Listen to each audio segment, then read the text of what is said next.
ఇక్కడున్న ఈ ఆంధ్రప్రదేశ్లోని డ్రైవర్స్ మీరందరూ అవును సార్. సో అది ఉమ్మడి రాజధాని అని చెప్పి మీరు అటు వెళ్ళిపోయారు, హైదరాబాద్కి వెళ్ళిపోయారు. ఇది మన ఉమ్మడి రాజధాని అని చెప్పి. అవును సార్. సో మీరు ఎక్కడ మీ బేసిక్ ఈ సవారీ అంతా ఎక్కడ చేస్తారు?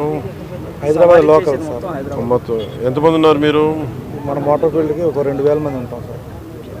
తెలంగాణ ప్రభుత్వానికి కూడా నా విన్నపం, దాదాపు 2000 మంది ఆంధ్ర డ్రైవర్స్ ఉమ్మడి రాజధాని పరిధిలో ఆల్ ఇండియా పర్మిట్ తీసుకొని, తెలంగాణ టెంపరీ పర్మిట్ తీసుకొని ట్యాక్సీలు నడుపుతూ ఉన్నారు. దాదాపు ₹1,00,000 ఈ లోన్ తీసుకొని పోస్ట్ మన ఉమ్మడి రాజధాని టైం అయిపోయింది అని చెప్పి అక్కడ స్థానికంగా ఉన్న వేలాది ఆంధ్ర డ్రైవర్లని ఇబ్బంది పెడుతున్నారు.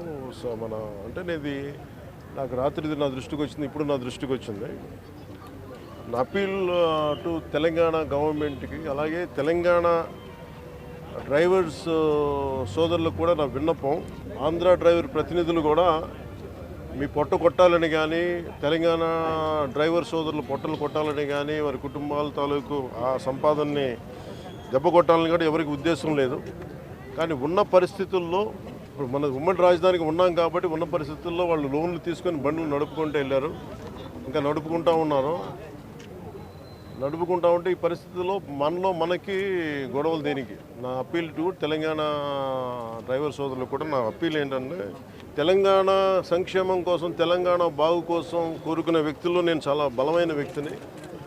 ఆంధ్ర రాజధాని కూడా ఇక్కడ బలంగా ఎందుకు ఉండాలి, లేదంటే ఆంధ్ర అభివృద్ధి ఎందుకు ఉండాలి అని ఎందుకు కోరుకుంటున్నానంటే, భవిష్యత్తులో ఇలాంటి రాకూడదనే, ఉత్పన్నం అవ్వకూడదనే నా కోరిక.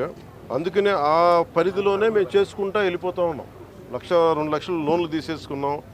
మాకు కనీసం కొంత సమయం కావాలి లోన్ తీర్చడానికి. ఇక్కడ నిజంగా నేను మాటిస్తున్నాను తెలంగాణ డ్రైవర్ సోదరులందరికీ, ఒకసారి ఇక్కడ రాజధాని పనులు మొదలవగానే అందరికీ కూడా ఇక్కడే పనులు ఎక్కువ ఉంటాయి. మీ అందరికీ కూడా మనస్ఫూర్తిగా, ఎందుకంటే మనందరం కార్మిక సోదరులందరూ బాగుండాలి, వారి కుటుంబాలు బాగుండాలి, మీ కుటుంబాలు బాగుండాలని కోరుకునేవాడిని.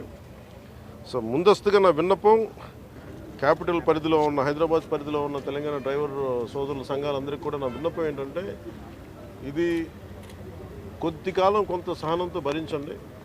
మీరు వేరు, మేము వేరు కదా, మనందరం ఒకటే కాదు. ఈ పరిధిలో నేను అర్థం చేసుకోగలను, కొంచెం మాకు సమయం ఇవ్వండి. పాపం డ్రైవర్ సోదరులకి, ఆంధ్ర డ్రైవర్ సోదరులకి కొంచెం సమయం ఇవ్వండి. సమయం అని కోరుకుంటాను ముందస్తుగా. అలాగే తెలంగాణ ప్రభుత్వ సహకారాన్ని కూడా తెలంగాణ రోడ్ ట్రాన్స్పోర్ట్ డిపార్ట్మెంట్ కూడా నేను కోరుకుంటా ఉన్నాను. దయచేసి మీ పరిధిలో, మీ దృష్టిలో పెడుతున్నాను. అలాగే నా తరపు నుంచి కూడా నేను కన్సర్న్ మినిస్ట్రీ కూడా నేను లెటర్ రాస్తాను. Thank you.